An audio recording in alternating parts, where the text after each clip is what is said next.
All right, so we're back inside of our regional overview, and we're like, hey man, I know that there's a lot of deals down here, but I don't know if they're profitable. I gotta look around. I put my filters on here.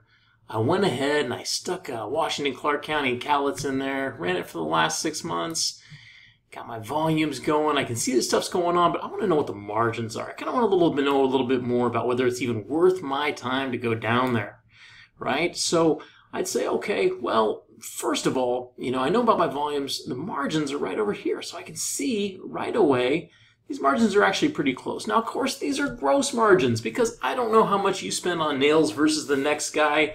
Nobody's really going to know that. Maybe people are super secretive about their nail or their budget, or maybe, their cousin does drywall and they get a great discount, or maybe the cousin was living in the basement. He was going to do the drywall and sister got mad because he was living there after mom died and he didn't move out. Anyway, I don't know what your costs are. So we always look at gross because it's still a very good metric because it typically remains fairly consistent. So even though it might be off, it's a great way to calibrate how competitive a market is. So we might come in and say, all right, here's some gross margins right here, right? All right, that's fine.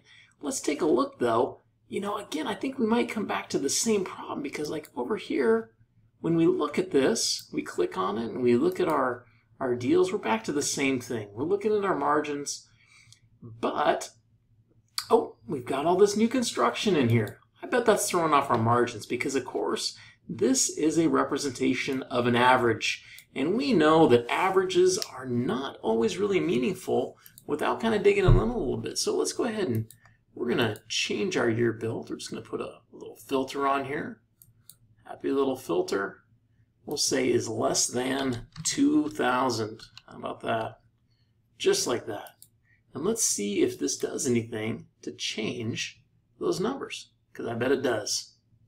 So, and granularity is what we're all about, right? We want to get weird with it. Oh, there it did. It did change, didn't it? Right? Just like this, everything changed in a moment. Just like that. We can come down and say, okay, well now we can see that these margins are a little bit different.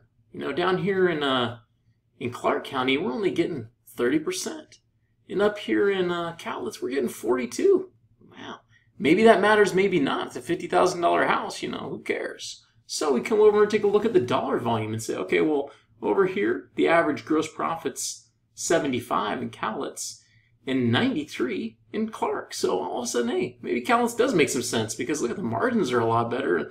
The dollar amount's a little bit different, but not different enough. Why? Probably because Clark's a little bit more competitive. So these guys get a little bit more operationally efficient and, it just gets tighter. Margins get compressed. Competition, erodes profits always. So come up to Longview and say, hey, what's happening up here in Longview? It's typically a place that you drive through, but I've stopped in at dinner there. Not a bad spot. So I look at that and say, okay, well, beyond just these margins, because this is kind of broad, right? I want to see what's actually happening because I need the ability to look and see what's going on with some of these. So I come up here to my investors deal table, and right here I can take a look at these specific deals and these margins. So I see Nyland here.